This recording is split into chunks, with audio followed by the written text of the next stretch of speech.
สบายดีพ่อแม่พี่น้องและมุงคูเตียแปงมื้อนี้โพตูจิมี่ดีใจภูมิใจได้มา阿拉斯加ลองเบิ่งcome around here เบิ่งแม่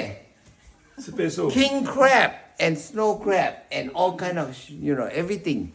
เพราะว่าอย่างเขาต้อนรับโพตูจิมี่เอฟซีและหมู่หักหมู่แพงบุญวาสนาได้มากินอาหารนั่นนี่ขอบใจเจ้าภาพโอเค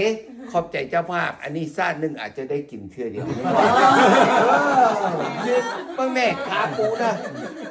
พ่อแม่พี่น้องเท้าหนึ่งนะเดี๋ยวนี้มันแท้จริง$80ต่อเท้าเด้บังเอิญเอฟซีข้าพเจ้าได้เฮ็ดอยู่อันบริษัทนี้เขาให้พิเศษเขาให้แต่50ตอนต่อเท้ารุด30ตอนอันนี้แหละ พิโซพิเศษ อันนี้แหละเขาเอิ้นว่าสร้างความดีได้ดีเห็นบอก thank you หลายๆเห็นบอกเอ้า let's enjoy โอเค